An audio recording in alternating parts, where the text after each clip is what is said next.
Okay, now for another Asian, a very simple Asian chicken dish. And there's a lot you can do with some garlic, some ginger, some soy sauce and some chili oil. And these are readily available ingredients, and you use it with fish, chicken, pork. Ginger goes beautifully with fish, chicken and pork. What I'm doing now is I'm heating a wok, and you can see the smoke coming off, and that's not because I'm not, well, my kitchen utensils aren't clean. It's just that you get a lot of the residue of the oil that just basically sits in there and it burns off. You can add flavour actually because you're cooking with it all the time. Now, actually, when that smoke comes off, it's pretty much the oil will have gone. But whilst that's happening, we'll talk about the chicken.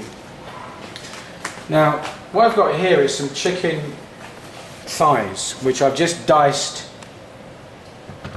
and just left there to drain, because there's a lot of water in the chicken in America, I've noticed, more so than I've seen in England, and that can create a problem. And again, for all you chefs out there who are going to jump on me for boiling the meat, I don't really care with this one, because there's so much fat in the chicken. I haven't cut much of the fat off because we'll use that to cook with. We won't add any oil at this stage. So for me, I'm going to just put the chicken in there.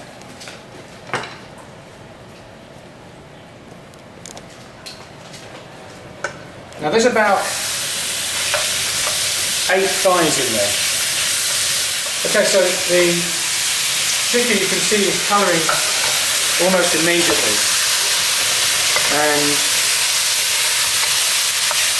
it's not boiling yet. The water isn't coming out, but the aim now is to get some colour on the chicken, to get rid of any of the excess water before we add the rest of the ingredients, which we will do so in about 5 minutes when this process has happened.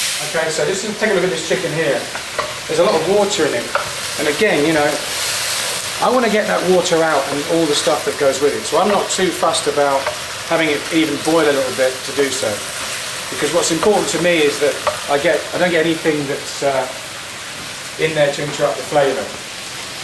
And the rest of the ingredients, I've got some ginger here, which basically is about 4 big pieces, about that big, that I've sliced and then chopped.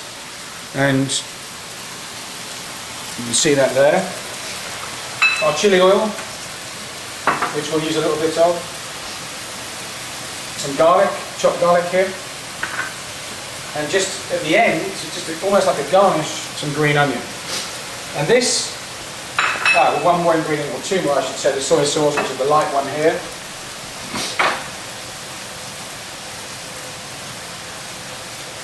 And the dark soy sauce here, the sweet and the salty. Light is salty, and the dark is sweet. And what are you going to do to put fat in this? Because it looks pretty low fat. Well, there's a lot of fat in the chicken. It's dark meat, first of all. Okay. Much higher fat content than the white meat. All right.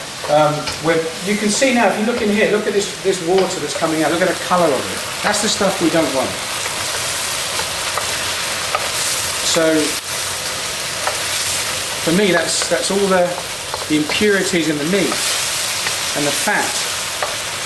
The fat will be left, and that's what we use to cook. We'll add some oil for flavour, and that's what we use to finish off the rest of the dish. Do you count your fat through the day or ever, really? No, I just try and eat as much as I can of it, because I know one thing.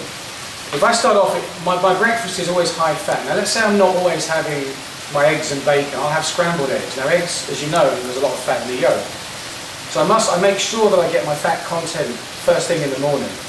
And then I think about it like this. If I gave you a block of cheese and asked you to eat a block of cheese, you'd probably vomit very quickly if I force-fed it down you, okay? If I asked you to eat a bowl of oatmeal, you'd be able to sail through that and you probably want another one. So the problem with measuring your fat, you can measure it by all means, but it's difficult to do so. Especially when you're eating meat, you don't know what fat. Let's say you go out and have a burger and you throw the bun away. You don't know what fat percentage is in the burger. You can guess it.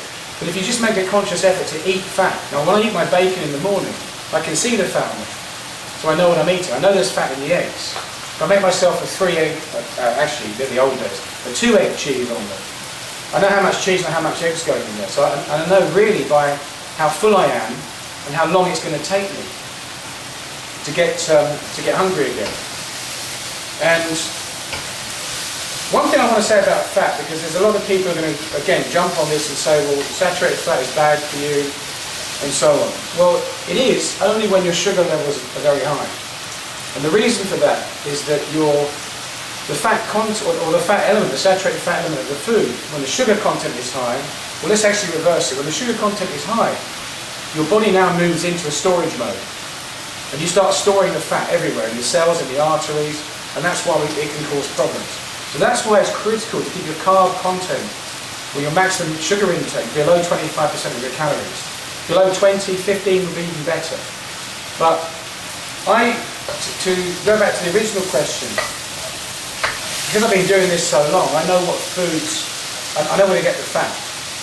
And it's very easy for me to go and order a great big pizza with one slice of pizza, and I'll leave the rest of my kids. And just, if I'm on my own, for example, and I've got let's say a big pizza, say the diameter of this here, I will probably take half of it and I'll put it into, I'll cut one tiny slice of the half and eat the whole thing, and I'll scoop the topping on.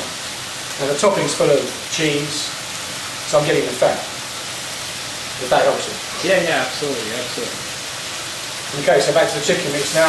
That's starting to reduce that water. You can see the colouring on the edge of the wok now, where the chicken's starting to brown. As soon as that water's out, we're ready for stage 2. We may have to add some oil actually. But these are chicken thighs, and they're going to stay moist a lot longer. This is not a great long cooking experience. This is fairly quick.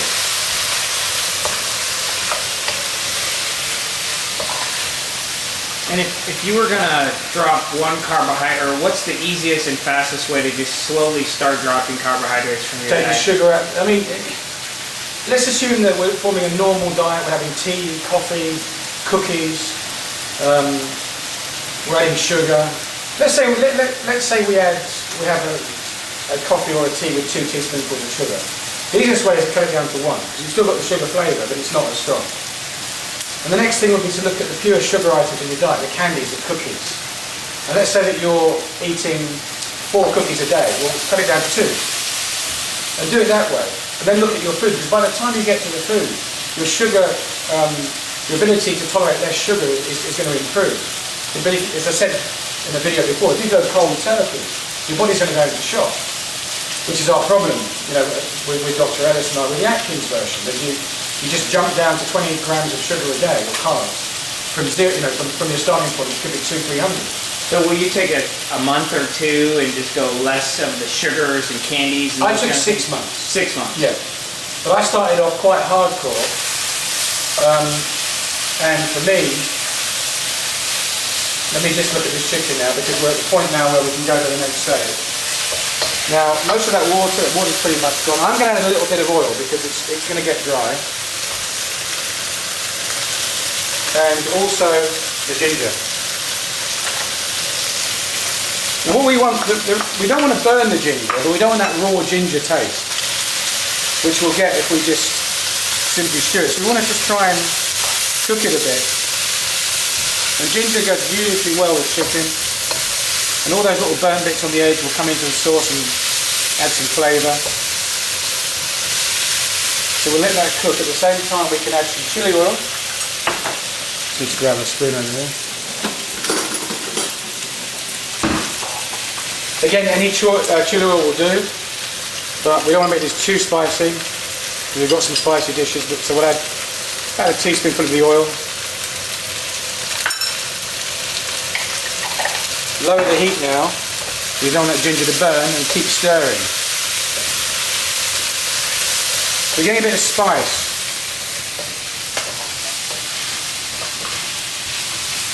You can smell it here, you can smell the ginger. Now I've heard the spicier the food, the more full it makes you. Do you find that to be the case? I've never heard that one. Never heard that? The spicier, the what? The more full? The more full, the less you need to eat of it. The poorer the country. Because your mouth, but I mean, I love chilies, and I've got to say this. I've been having traditional Chinese medicine, which is herbs and acupuncture, for the last nearly 20 years. And it's funny how both acupuncturists in America and in England have told me that my body has too much heat, which is great because I've got loads of energy. But what they said was it was resulting from me eating chilies for breakfast. I made chili omelettes for breakfast, chilies at lunch, curries in the evening. So you're addicted to the... I wouldn't say I was addicted, but this is how I loved the taste. And gradually, the doctor over here said, look, she said, Neil, you've got to stop. Your body's just going to produce too much yang, as they call it, too much heat energy. You're going to get health problems. So I've cut it right back.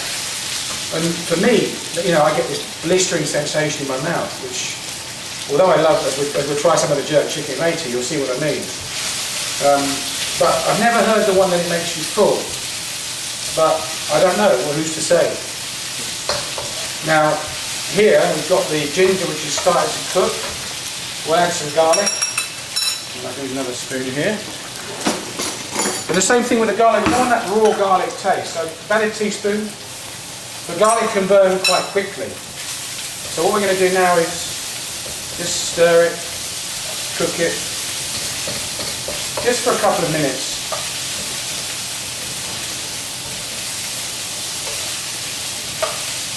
But no, chilies are great because they can add a very mild flavour to the food.